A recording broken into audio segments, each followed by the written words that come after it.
Okay, good morning, students. This is our today's class is our last class of this topic.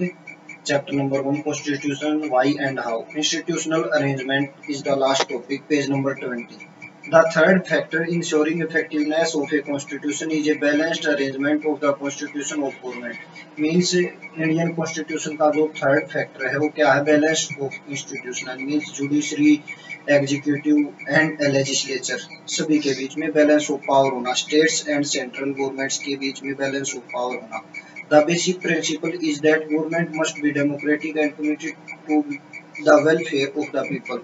Government country की democratic होगी और जो लोगों के कल्याण के लिए काम करेगी. The constitution assembly spent a lot of time on involving the right balance among the various institutions like the executive means government सरकार, the legislature मतलब विधानमंडल एंड द जहाँ पर मतलब जैसे लोकसभा राज्यसभा इनमें लॉज बनाए जाते हैं, कॉन्स्टिट्यूशनल अमेंडमेंट होते हैं, एंड द जुडिशरी मीन्स न्यायपालिका. This led to the adoption of parliamentary form and the federal arrangement. Parliamentary form mean संसदीय व्यवस्था. हमारे यहाँ पर एक संसद होगा, उस संसद में सभी डिसीजन लिए जाएंगे, रूल्स रेगुलेशन बनाए जाएंगे, जिसको मेजोरिटी के साथ पास किया जाएगा. जितनी मेजोरिटी की जरूरत है तब जाकर वो लॉ बनेगा. And the federal arrangement means the separation of power between central government and the states government which would distribute governments power between the legislature and the executive on the one hand and the between states and the central government on the other hand. तो legislature और executive के बीच में balance of power है या power separation है, और central और स्टेट्स गवर्नमेंट के बीच में पावर्स का डिस्ट्रीब्यूशन है, पावर्स का बैलेंस है. while involving the most balanced government arrangement that makes our constitution did not hesitate to learn from experiments and experiences of the other countries. ये कह रहा मीन्स हमारी जो कॉन्स्टिट्यूशनल असेंबली थी उसने अदर देश कंट्रीज के कॉन्स्टिट्यूशन से भी बहुत सारे प्रोविजंस लिए. उन जो अच्छे प्रोविजंस लगे उन्हें लेने में उनको कोई दिक्कत नहीं हुई. Thus the framers of the constitution were not averse to borrowing from the other constitutional traditions. तो दूसरे देशों के कॉन्स्टिट्यूशन की परंपराओं से भी हमने बहुत कुछ लिया है. Indeed, it is a testament to their wide learning that they could lay their hands upon any intellectual argument or historical example that was necessary for fulfilling the task at hand. So they borrowed a number of provisions from different countries. ठीक है, तो हमारे constitution में बहुत सारी provisions दूसरे देशों के कॉन्स्टिट्यूशन से भी लिए गए हैं. But borrowing these ideas was not slavish imitation. Far from it, each provision of the constitution had to be defended on grounds that it was suited to Indian problems and aspirations. लेकिन ये provisions जो हमने दूसरे देशों से बोरो means उधार लेना होता है, तो कई बार इसकी क्रिटिसिज्म भी होती है कि हमने बहुत सारी चीजें दूसरे देशों से ली है, बट हमने जो भी चीजें दूसरे देशों से ली है हमने उनको अच्छी तरह से नाप तोल के हमारे कंट्री और हमारे कंट्री के लोगों की एस्पिरेशंस, इच्छाओं के अनुरूप और प्रॉब्लम्स को सॉल्व करने के हिसाब से वो प्रोविजंस लिए हैं. India was extremely lucky to have an assembly that instead of being parochial in its outlook could take the best available everywhere in the world and make it their own. तो भारत की constitutional assembly एक ऐसी lucky assembly साबित हुई जिसने दुनिया के दूसरे देशों की अच्छी बातें भी अपने देश के कॉन्स्टिट्यूशन में ली. ये भीमराव अम्बेडकर की स्टेटमेंट है, इसको आप पढ़िए ना. ये देखो आप, British constitution first past the post system means first past the post system का मतलब होता है पहले आपको मेजोरिटी चाहिए, जितने मत होने की जरूरत है उतने मत होने चाहिए. पार्लियामेंट्री फॉर्म ऑफ गवर्नमेंट, वहां पर एक संसद होगा जो सरकार जहाँ से काम करेगी. The idea of the rule of law, मतलब कानून का शासन होगा मीन्स कानून के आगे जो चीज गलत होगी वो गलत मानी जाएगी, सही होगी वो सही मानी जाएगी. Institution of the speaker and his role, उस पार्लियामेंट में एक स्पीकर की पोस्ट होगी जो बहुत सारे इश्यूज को वहां पर सुनेगा और उन इश्यूज पे लोगों को बोलने की अनुमति देगा.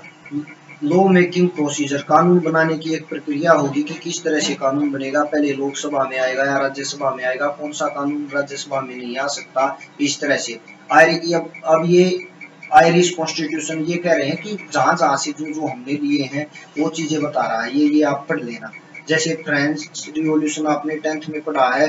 फ्रेंच रिवॉल्यूशन के 3 आइडियल्स दुनिया में बहुत पॉपुलर हुए, जिसकी वजह से दुनिया में डेमोक्रेसी आई।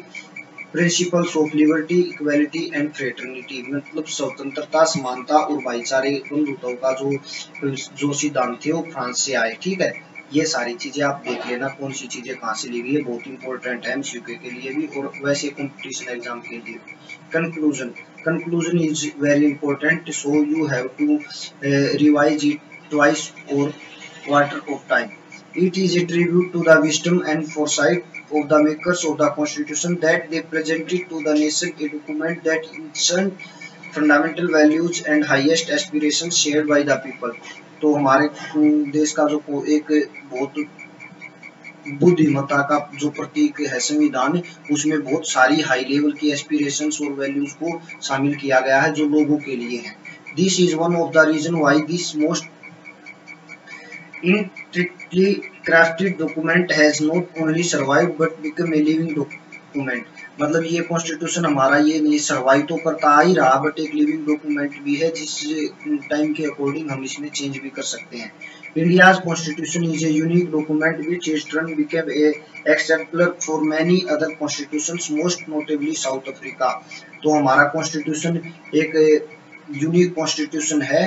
ठीक, आपको ध्यान रखना। The main purpose behind the long search that went on for most 3 years was to strike the right balance. So जो 3 साल का लंबा टाइम इस देश के संविधान को बनाने में लगा, वो 3 साल का लंबा टाइम सभी इंस्टीट्यूशंस के बीच में बैलेंस करने में, लोगों की एस्पिरेशंस के अकॉर्डिंग कॉन्स्टिट्यूशन बनाने में, सभी अरेंजमेंट्स को अच्छी तरह से मैनेज करने में, इस पूरी प्रोसीजर में ये टाइम लगा, तब जाकर इतना अच्छा कॉन्स्टिट्यूशन हमें मिला है।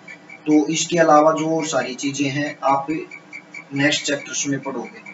देखो ये आपका चैप्टर नंबर 1 कंप्लीट हो गया है। आपको नोट्स बनाने की मैं आज के लेक्चर से वो बता देता हूँ ट्रिक कि आप शॉर्ट नोट्स एसएन अपने हैंड रिटन कैसे बना सकते हो।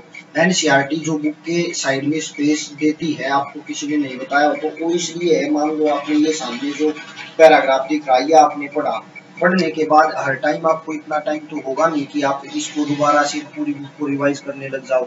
तो आप क्या करोगे, एक बार बहुत अच्छे से पढ़ने के बाद आप इसके साथ में ब्लैक पेन से या पेंसिल से कुछ की पॉइंट्स या शॉर्ट नोट्स लिख दो जो आपको इस पैराग्राफ के हिसाब से आपकी समझ है। जैसे मेरे हिसाब से लिखना हो तो थर्ड फैक्टर के आगे डैश लगा के arrangement of institutions of government, एक पॉइंट हो गया। सेकंड पॉइंट हो गया balance between the various institutions. अब आप जानते हो उसको इलेबरेट कैसे करना है। ठीक है, उसके बाद आपको थर्ड पॉइंट में लिखना है कि जो एक भारत में फेडरल सिस्टम है, और यहाँ पर ऊपर लिखा होगा federal arrangement and parliament form of government. 3 point केवल इस पैराग्राफ के लिखने थे। अब आप इसको ऐसे का ऐसा इलेबरेट कर सकते हो अपनी लैंग्वेज में। तो ये शॉर्ट नोट्स होते हैं। तो इस तरह से आपको शॉर्ट नोट्स बना लेनी है। मैं क्वेश्चन आंसर्स अभी आपके थोड़ी देर में ग्रुप में भेजता हूँ। यदि आप if you want to explanation of all the question answers और some of difficult question answers, you can write your choice in the group. आपको यदि क्वेश्चन आंसर्स की भी एक्सप्लेनेशन चाहिए या आप सभी को एक्सप्लेन करवाना चाहते हो या जो आपको टफ लगे उसको चाहते हो, तो आप उसमें लिख देना, मैं उसको भी एक्सप्लेन कर दूंगा। अब आपके सामने एक उस बुक का चैप्टर हो गया है, किस बुक का। जिन बच्चों ने लेट ज्वाइन किया हो, थोड़ी सी भी उनको प्रॉब्लम लेने की जरूरत नहीं है। आपको बेसिकली अभी ये चैप्टर बहुत अच्छे से करना है, क्योंकि अब हम कंप्लीट करेंगे इसी बुक को। इस चैप्टर के नोट्स क्वेश्चन आंसर आज भेज दिए जाएंगे। नोट्स हैं वो बुक में, नोटबुक में करने हैं। एक नोटबुक लगानी है इस चैप्टर के, इस बुक के लिए। उसके बाद आपको जो शॉर्ट नोट्स है, पहले आप एक बार रीडिंग करते टाइम एनसीईआरटी को मैंने कई बार बता दिया, लाइन बाय लाइन पढ़ना है, वर्ड बाय वर्ड समझना है, जो भी समझ में नहीं आता आपको पूछ लेना है। पहले पढ़ते टाइम आपने शॉर्ट नोट्स इस बुक के ही साथ में जो स्पेस है उस पे लिख लो। फिर जब आपको वीकेंड पे टाइम मिले, सैटरडे संडे को कभी, तो उस नोट्स को आप अपनी नोटबुक में लिखो और आप रिकॉल करो कि नोट्स के कितने पॉइंट को आप इलेबरेट कर सकते हो। If you have any problem in elaboration of any point, then you have to check it in your book। Means आपको किसी बुक नोटबुक में जो आप नोट्स लिख रहे हो, बुक से जो आपने साइड में स्पेस है वहां से कॉपी करके नोटबुक में आप लिख रहे हो और आपको एक आध पॉइंट इलेबरेट करने में प्रॉब्लम होगी, सबको होती है, तो उस पॉइंट की एक्सप्लेनेशन आप फिर बुक में उठाकर देख सकते हो। तो तब आपको बुक की एक बार अच्छे से पढ़ने के बाद, रिवीजन करने के बाद थर्ड टाइम आपको बुक की जरूरत नहीं पड़ेगी, पड़ेगी तो एक आध पॉइंट में। और इस तरह से आपके मुश्किल से 20 पेज में दोनों बुक के सभी शॉर्ट नोट्स बन जाएंगे। ठीक है, ये आपके लिए अभी नहीं, जिंदगी में भी और 12th में भी इसका कुछ इंटरमीडिएट सिलेबस होता है, तब भी काम आएंगे, तो आप बना लोगे तो बहुत अच्छा है। क्लास में होता तो मैं बोर्ड पे कुछ पैराग्राफ्स की बना के एग्जांपल आपको दिखाता, तब आप समझ जाते, बट मैंने वैसे भी एग्जांपल आपको बता दिया है कि आपके हिसाब से जो उस पैराग्राफ के की पॉइंट्स हैं उनको पहले बुक की साइड में लिख दो, जब दोबारा से उनको रिवाइज करके देखो, किसी पॉइंट को एक्सप्लेन करने में दिक्कत है तो फिर उस पॉइंट को बुक में से फिर से पढ़ लो उस पैराग्राफ को, और फिर अपनी नोटबुक में उतार लो, ताकि आपको बाद में एग्जाम टाइम पे या रिवीजन टाइम पे या कभी भी जरूरत पड़े तो आप उन शॉर्ट नोट्स को पढ़ के ही सारी चीजों को याद कर सकते हो, रिकॉल कर सकते हो। ओके।